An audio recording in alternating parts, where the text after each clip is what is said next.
જય શ્રી કૃષ્ણ બાળકો, કેમ છો બધા? મજામાં છો ને? તો ચાલો આજની વાર્તા સાંભળીએ. આજની વાર્તાનું નામ છે વપુજી વાંદરો અને હિપ્પુજી હાથી. એક સરસ મજાનું મોટું જંગલ હતું. એ જંગલમાં આ વપુજી વાંદરાભાઈ અને હિપ્પુજી હાથીભાઈ રહેતા હતા.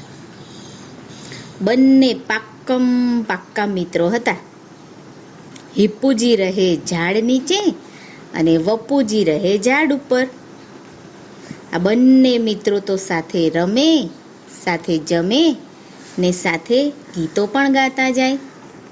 જો હિપ્પુજી ગીત શરૂ કરે તો વપુજી એને પૂરું કરે, અને વપુજી ગીત શરૂ કરે તો હિપ્પુજી એને પૂરું કરે. કોઈક વાર તો બંને જણા સાથે સાથે પણ ગીતો ગાતા જાય. વપુજી વાંદરાભાઈ ઠેકડા મારીને નાચે ત્યારે હિપ્પુજી હાથીભાઈ તો પોતાના પેટનો ઢોલ વગાડે. અને ગીત કયું ખબર છે મારા વાલા બાળકો? પેલું દોસ્તીનું ખૂબ સુંદર મજાનું વાલું વાલું ગીત છે ને, એ હિપ્પુજી ગાતો.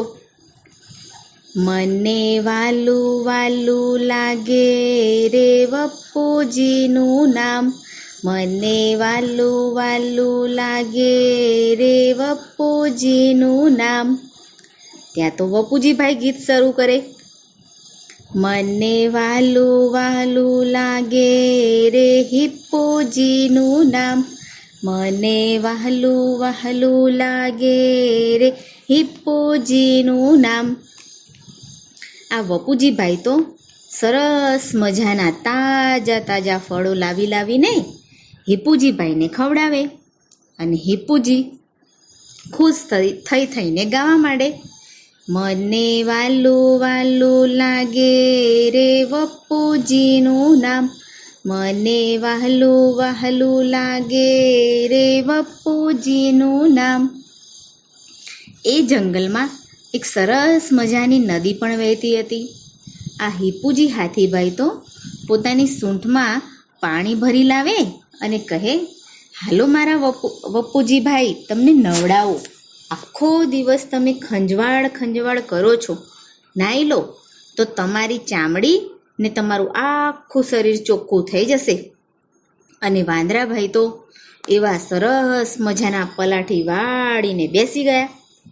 હાથીભાઈ તો વાંદરાભાઈ ઉપર સૂંઢથી ફર પાણી નાખે, અને વાંદરાભાઈ તો નાચતા જાય ને સાથે સાથે તો ગાતા પણ જાય. કયું ગીત ખબર છે ને બાળકો તમને? એમનું પેલું વાલું ગીત.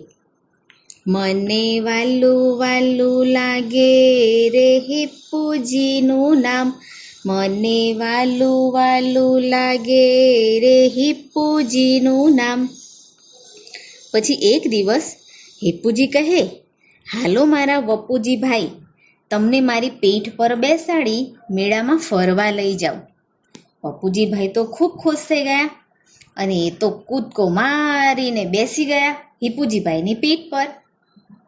અને એ તો પીઠ પર બેસીને પાછા ગાવા લાગ્યા કે મને વાલું વાલું લાગે રે હિપ્પુજીનું નામ, મને વહાલું વહાલું લાગે રે હિપ્પુજીનું નામ.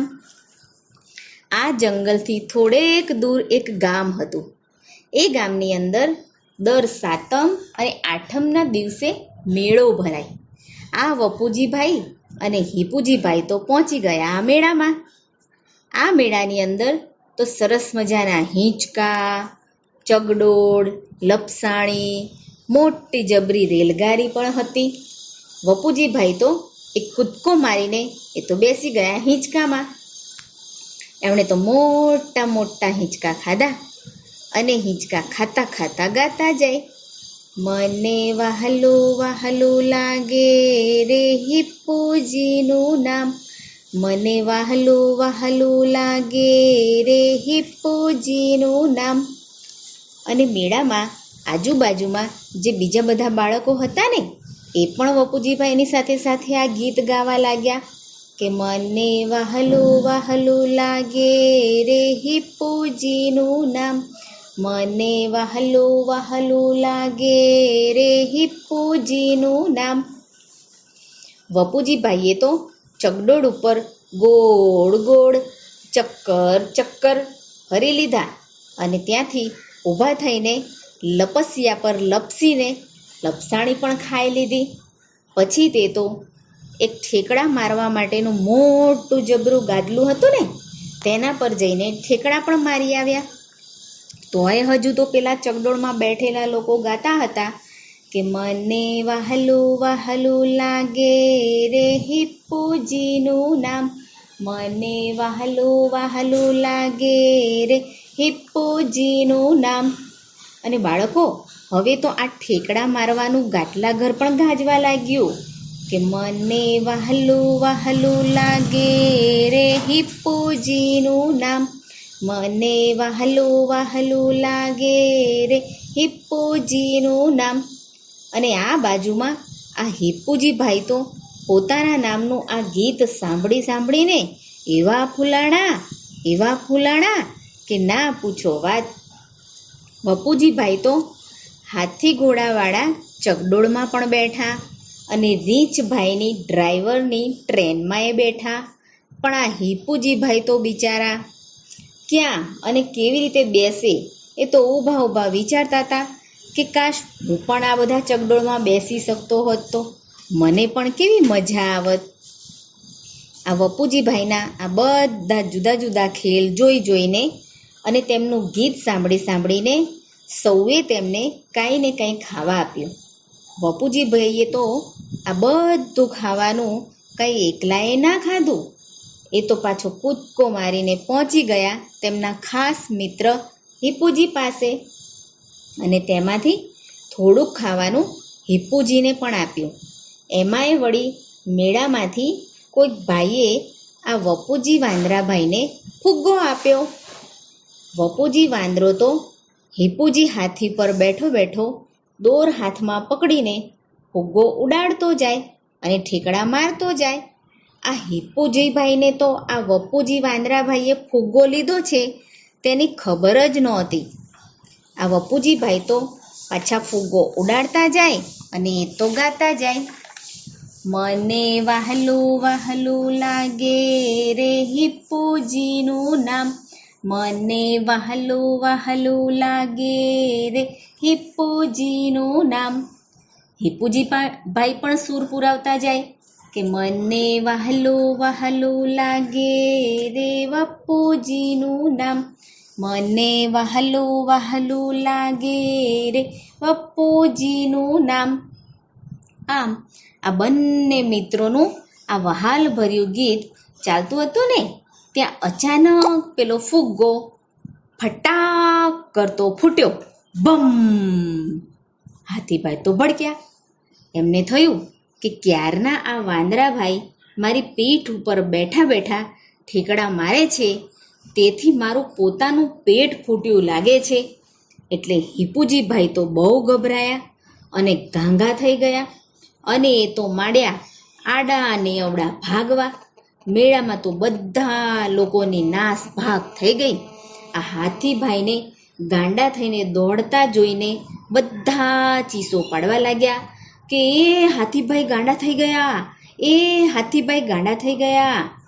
ને હિપ્પુજી હાથીભાઈ તો કહેવા લાગ્યા, અરે મારો ઢોલ ફૂટ્યો ઢર રર રર, ઓય ઓય ઓય માં અર રર રર. વપુજી વાંદરાભાઈને તો આ હાથીભાઈના ગીતમાં કાંઈ ખબર જ ના પડી. એમને લાગ્યું કે હાથીભાઈ તો કોઈ સૈનિકની જેમ ઝડપી કૂચ કરતાં કરતાં કોઈ કૂચ ગીત ગાઈ રહ્યા છે એવું એમને લાગ્યું. તેથી તેઓ આ કૂચ ગીત સાથે ઠેકડા મારી મારીને તાલ મેળવવા લાગ્યા. અરે મારો ઢોલ ફૂટ્યો ઢર રર રર, ઓય ઓય ઓય માં અર રર અર. ત્યાં તો વચમાં ગેંડાભાઈ મળ્યા. તેમણે તો પૂછ્યું, અરે હાથીભાઈ, શું થયું છે? કેમ આટલા બધા ભાગો છો અને ક્યાં ભાગો છો? હિપ્પુજી કહે, શું કહું તમને હે, ઢોલ ફૂટ્યો છે ફે ફે ફે, સાવ ગયો છું બી બી બી, તોય વાંદરો ઠી ઠી ઠી. પછી પાનુજી પાડાભાઈ મળ્યા. તેમણે પણ પૂછ્યું, અરે શું થયું હાથીભાઈ? કેમ આટલા બધા ભાગો છો? ક્યાં ભાગો છો? હિપુજી કહે, શું કહું તમને, હે હે હે, ઢોલ ફૂટ્યો છે ફે ફે ફે, સાવ ગયો છું બી બી બી, તોય વાંદરો ઠી ઠી ઠી. આમ રસ્તામાં જે મળતા જાય તેને હિપુજીભાઈ કહેતા જાય, શું કહું તમને, હે હે હે, ઢોલ ફૂટ્યો છે ફે ફે ફે, સાવ ગયો છું બી બી બી, તોય વાંદરો ઠી ઠી ઠી. વપુજીભાઈ તો આ હિપુજીભાઈની દોડતી સવારી માણવામાં એવા મશગુલ હતા કે આ હિપુજી હાથીભાઈ શું બોલે છે તે સાંભળી જ શક્યા નહીં ને. એ તો ઠીઠી ઠીઠી ઠીઠી હસતા જાય અને ઠેકડા મારતા જાય, અને આ હિપુજીભાઈ તો હે હે હે અને ફે ફે ફે કરતા કરતા બીતા બીતા કાંઈ દોડ્યા છે કે વાત જ શી કરવી. માંડ માંડ પેલા ઊંટ વૈદ્યનું દવાખાનું આવ્યું. આ ઊંટ વૈદ્ય તો એક સરસ મજાના લીમડાના ઝાડ નીચે ખુરશી નાખીને બેઠા હતા. એ ઝાડના થડ ઉપર એક પાટિયું ઝૂલતું હતું. એ પાટિયા પર એવું લખ્યું હતું કે ડૉક્ટર અડબમ ઊંટનું દવાખાનું. આ ડૉક્ટર સાહેબના ગળામાં સ્ટેથોસ્કોપ ઝૂલતું હતું. હૃદયના ધબકારા માપવાનું અને છાતીમાં કેટલો કફ છે તે તપાસવાનું આ એક યંત્ર છે. તેને સ્ટેથોસ્કોપ કહેવાય છે. ઊંટભાઈ તો આ હાથીભાઈના પગની નાડ પકડીને ઊભા અને પછી પેલું ગળામાં ભરાવેલું જે યંત્ર હતું તેના વડે હાથીભાઈનું પેટ તપાસવા લાગ્યા. તપાસતા તપાસતા પૂછ્યું, શું થયું છે હિપુજીભાઈ? હિપુજી કહે, મારી સૂંઠ બરાબર, મારા હાથ બરાબર, મારા પગય બરાબર, ફૂટી ગયો છે ઢોલ પેટનો, વપુજીભાઈનો વાંક સરાસર. અડબણ ઊંટભાઈ તો આ બધું સાંભળીને ગભરાયા. કહે કે હિપુજીભાઈ, મને ફૂટેલો ઢોલ સાંધતા નથી આવડતું. હું તો જો તમને ઝાડા થયા હોય તો દવા આપી શકું છું, તાવની દવા આપી શકું છું, શરદીની દવા આપી શકું છું, પણ જો પેટ ફૂટે ને તો એનો ટાંકો લેતા મને નથી આવડતો. હાથીભાઈ તો વધારે ગભરાયા ને એ તો નીકળી ગયા અડબમ ઊંટભાઈના દવાખાનાની બહાર. ક્યાં જવું, શું કરવું એ કાંઈ એમને સમજાયું નહીં. તેથી એ તો આડા અવડા ભાગવા માંડ્યા ને તો રડવા લાગ્યા. ઢોલ ફૂટ્યો છે ઢરર, ઓય ઓય ઓયમાં અરર. સામે મળ્યા રાણા સિંહ. સિંહભાઈ તો આ હાથીભાઈનો અવાજ સાંભળીને બોલ્યા કે ક્યાં ફૂટ્યું છે પેટ, દેખાડો તો મને. હાથીભાઈ તો રડતા જાય અને વળી પાછા કહેતા જાય કે આ વાંદરો ક્યારનો ઠેકડા મારે છે તેથી મારું પેટ ફૂટી ગયું છે. સિંહભાઈએ તો હાથીભાઈની ચારે બાજુ ગોળ ગોળ ફરીને જોયું અને કહ્યું, હિપુજીભાઈ, તમારું પેટ તો સલામત છે, પણ આ તમારું ભેજું સલામત નથી લાગતું. પણ હિપુજીભાઈ તો માને સાના. એ તો કહેવા લાગ્યા, ના, મારું પેટ જ ફૂટી ગયું છે. મેં ફટાકડો સાંભળ્યો હતો ને ફટાક કરતું મારું આ પેટ ફૂટી ગયું હતું. અરરર, હવે શું થશે? હવે પેલા વપુજી વાંદરાભાઈને ખબર પડી કે આ બધી ગરબડ પેલા ફુગ્ગાને કારણે થઈ છે. તે તો તડાક કરતા બોલી ઉઠ્યા, અરે હિપુજીભાઈ, એ તો ફટાક કરતો મારો ફુગ્ગો ફૂટેલો. અરે ગાંડાભાઈ, મને મેળામાં એક માણસે ફુગ્ગો આપેલો, એ ફૂટી ગયો હતો. એનો અવાજ તમે સાંભળ્યો હશે. તમારું પેટ તો સલામત છે. ચિંતા છોડો હિપુજીભાઈને અને હવે તમે શાંત થઈ જાઓ. હાથીભાઈ તો આ વાત સાંભળીને એવા શરમાઈ ગયા કે તેમણે તો પોતાનું માથું જમીનમાં નાખી દીધું. એ તો વિચારવા લાગ્યા કે અરે રે રે, એક આવા નાનકડા ફુગ્ગાના અવાજને કારણે મેં કેટલી બધી દોડધામ કરી. હું તો આમ દોડ્યો તેમ દોડ્યો, દવાખાનામાં ગયો. આટલું બધું વિચારતા એ તો માથું જમીનમાં નાખી દીધું એમણે તો. બસ ત્યારથી હાથીભાઈ માથું નીચું કરીને જ ચાલે છે. પછી તો રાણા સિંહ પણ એમની ગુફા તરફ ચાલ્યા ગયા અને આ વપુજી વાંદરાભાઈ અને હિપુજી હાથીભાઈએ તો સાથે હળી મળીને ખાધું પીધું ને મજા કરી. વાર્તા થઈ ગઈ પૂરી, બાળકોને મજા પડી. બહુ મજા પડી, બહુ મજા પડી, બહુ મજા પડી, બહુ મજા પડી, બહુ મજા પડી, બહુ મજા પડી, બહુ મજા પડી, બહુ મજા પડી. આવજો બાળકો. જય શ્રી કૃષ્ણ.